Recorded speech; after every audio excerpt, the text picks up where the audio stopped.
ஒரு உண்மை சம்பவத்தை சொல்லி நான் முடிக்க ஆசைப்படுகிறேன். கதையல்ல, கற்பனையல்ல, கட்டுக்கதையல்ல. அந்த குடும்பம் எப்படி சம்பூர்ணத்தில் வந்தது என்பதை உங்களுக்கு சொல்ல விரும்புகிறேன். ஒரு குடும்பத்தில் ஒரு ஏழை தாய் தகப்பனுக்கு 7 பிள்ளைகள், 6 ஆண் மக்கள், ஒரே ஒரு பெண் பிள்ளை. வாழ்ந்த குடும்பம் வாழ்ந்து கிடக்கூடாது. அந்த தகப்பன் நேர்மையான ஒரு மனுஷன். அநேகருக்கு உதவி, சொந்தங்களுக்கு உதவி, தொழிலை கைவிட்டு விட்டார். எனக்கு மனவுளே வேதனையோடு ஒரு நேரம். அதற்கு பிறகு குடும்பத்தை வளர்க்க முடியவில்லை. சொந்த கடையை விட்டார்.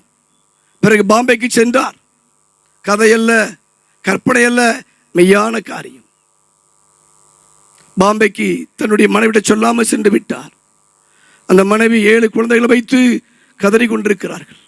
எப்படி வாழுவேன்? இந்த 7 பிள்ளைகளை எப்படி வாழ்வேன்? நான் எப்படி நடத்துவேன் என்று கலங்கி கொண்டிருக்கிறார்கள்.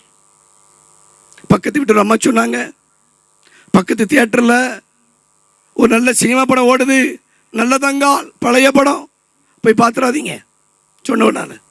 அந்த நல்லதங்கால் படத்தில் அந்த கதாநாயகி 7 குழந்தைகளை கிணத்துல போட்டு கொண்டுருவா. ஆகவே நீயும் உன் 7 பிள்ளைகளையும் கிணத்துல போட்டு கொண்டுரு என்றுதான் ஆலோசனை கொடுத்தார்கள். கிறிஸ்தவ குடும்பம் தான், ஒரு பாரம்பரிய கிறிஸ்தவ குடும்பம். திடீர்னு ஒரு கடிதம் வந்தது. அன்பு மனைவியே, என்னை மன்னித்துக்கொள். உன்னிடத்திலே கேட்டுட்டு போனா நீ விட மாட்டேன்னு எனக்கு தெரியும். ஆகவே உன்னை சொல்லாமல் வந்து விட்டேன், என்னை மன்னித்து விடு. இதோ 100 ரூபாய் சம்பளம் அனுப்பியிருக்கிறேன், இதை வைத்து பிள்ளைகளை பராமரித்துக் கொண்டு சொன்னார்கள். கதையல்ல, கற்பனை அல்ல, உண்மையான ஒரு சம்பவம். அந்த 100 ரூபாய் வாங்கி கொண்டு அந்த தாய் ஜெபித்தார்கள். ஆண்டவரே, இந்த 100 ரூபாய் மாதம் முழுவதுமாக என் 7 பிள்ளைகளுக்கும் வயிறார வாயார சாப்பாடு போடணும் ஆண்டவரே என்று சொல்லி அவர்கள் ஜெபத்தோடு செயல்பட்டார்கள். எனக்கு அன்பான தேவ ஜனமே, அந்த குடும்பம் இன்னைக்கு சென்னையில் இருக்கிறது. பொங்கல் வரும் பொழுது கடைசியோ பையன் இருந்தான். அவனுக்கு கரும்புன ரொம்ப ஆசை, இனிப்பின ரொம்ப ஆசை. கையில் காசு இல்லை. என்ன செய்வன் தெரியுமா? அந்த ஊரில் பணக்கார பிள்ளைகள் கடிச்சு போட்ட, சுவைத்து போட்ட எச்சி கரும்புகளை அண்ணன்மார்கள் அக்காலம் தூங்கின பிறகு சிம்னி விளக்கு எடுத்துக்கொண்டு தெரு தெருவா போவான். தெரு தெருவா போய் அந்த எச்சி கரும்பை எடுத்துக்கொண்டு மண்ணையும் எறும்பையும் தட்டிவிட்டு அதை சாப்பிட்டு கொண்டிருப்பான். ஏழ்மை, ஏழ்மை. சம்பூர்ணம் எங்கே? எனக்கு மனவுகளே, ஒரு நாள் பக்கத்து ஊர்ல ஒரு ஆலயத்தில் இதே போல ஒரு கூட்டம் நடக்கிறது. கூட்டத்தின் முடிவிலே சாப்பாடு போடுகிறார்கள். அந்த தாய் சொன்னார், தன்னுடைய கடைசி மகனையும் ஒரே மகளையும் நீங்க போயிட்டு அந்த கூட்டத்தை கலந்து விட்டு சாப்பிட்டு விட்டு எனக்கும் பாட்டிக்கும் கண் தெரியாத அண்ணனுக்கும் சாப்பாடு கொண்டு வாருங்கள் சொல்லி அனுப்பி வைத்தார்கள். பிள்ளைகள் போனார்கள். காலை 10 மணிக்கு போனார்கள். கூட்டத்தில் கலந்து கொண்டார்கள். 12:30 மணிக்கு சாப்பாடு போட்டார்கள். நிறைவாய் சாப்பிட்டார்கள். சாப்பிடும் பொழுது அந்த தம்பி அழுகிறான். அந்த ஒரே அக்கா அழுகிறான். நான் சாப்பிட்டேன், எங்க அம்மா சாப்பிடலையே. நான் சாப்பிட்டேன், எங்க பாட்டி சாப்பிடலையே. நான் சாப்பிட்டேன், எங்க அண்ணன் சாப்பிடலையே என்று சொல்லி அழுது கொண்டிருக்கிறார்கள். சாப்பாடு முடிந்ததும், சாப்பிட்டு முடிந்ததும் மீதி சாதத்தை ஏழைகளுக்கெல்லாம் கொடுப்பார்கள். இவர்களும் பெட்டி எடுத்துக்கொண்டு போனார்கள். எல்லாருக்கும் சாப்பாடு, மிச்சமான சாப்பாடை போட்டு அனுப்பினார்கள். இந்த பிள்ளைகளும் 2 பிள்ளைகளும் தன் தாய்க்கும் தன் பாட்டிக்கும் கண் தெரியாத அண்ணனுக்கும் மற்ற அண்ணன்மாருக்கும் சாப்பாடு வேண்டுமே என்று சொல்லி கீழ் நின்று கொண்டிருக்கிறார்கள். இதில் வரிசை வந்ததும் இந்த சாப்பாடு பெட்டியை வைக்கிறார்கள். ஒருவர் இந்த சாதத்தை எடுத்து போடுகிற வேலை வரும் பொழுது ஒரு குடிகார மனுஷன் வந்து பரதேசி பிள்ளைகளே என்று சொல்லி பெட்டியை ஓங்கி உதைத்தா. பெட்டி பிந்து போனது. 3 மணி ஆனது. அம்மா சாப்பிடல. பாட்டி சாப்பிடல, கண்டறியானே சாப்பிடல, அழுது கொண்டிருக்கிறார்கள். அந்த வயதான பாட்டி, என் பேரன் வருவா, எனக்கு சோறு கொண்டு வருவா, என் பேத்தி வருவா, எனக்கு சோறு கொண்டு வருவா. அண்ணன் நினைக்கிறார், என் தம்பி வருவா, எனக்கு சோறு கொண்டு வருவா, என் தங்கச்சி வருவா, எனக்கு சோறு கொண்டு வருவா என்று சொல்லி வெளி மேல் வழி வைத்து காத்து கொண்டிருக்கிறார்கள். இந்த பிள்ளைகள் அழுது கொண்டிருக்கிறார்கள். சம்பூர்ணமே இல்லாத ஒரு குடும்பம், சிறைப்பட்டு போன ஒரு குடும்பம். எனக்கு என்பது கதை அல்ல, கற்பனை அல்ல, உண்மையான சம்பவம். அந்த குடும்பம் இன்னைக்கு சென்னையில் இருக்கிறது. நடந்த காரியம் தெரியுமா?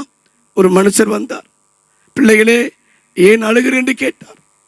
நடந்த வேலை சொன்னார்கள். உங்கள் தகப்பனுடைய பேர் என்ன என்று கேட்டார்கள்.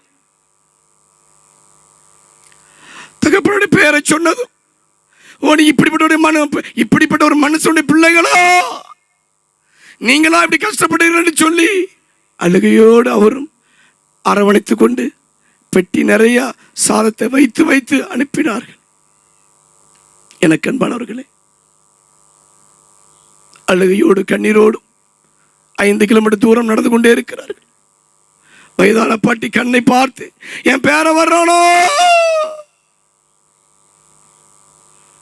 என் பேத்தி வருகிறாளோ, இதை விழிவேல் வழி வைத்துக் கொண்டிருக்கிறார்கள்.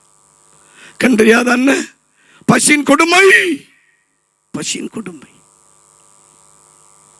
பார்த்து கொண்டிருக்கிறார்கள். உடனே ஒரு தம்பி சொன்னான், அண்ணா ரொம்ப தூரத்துல உங்க தம்பியும் உங்க தங்கச்சும் ஏதோ சுமந்துட்டு வர்றாங்கன்னு சொன்ன உடனே கண்டறியாத அண்ணன்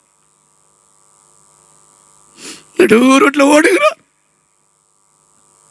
ஓடுகிறார், ஓடுகிறார். ஓடி போய் தம்பியையும் தங்கையும் அழைத்து வீட்டுக்குள் அழைத்து வந்தார்கள். நடந்த சம்பவத்தை தன் தாயிட்ட சொன்னார்கள். உடனே தாய் ஆலயத்துக்கு சென்றார்கள்.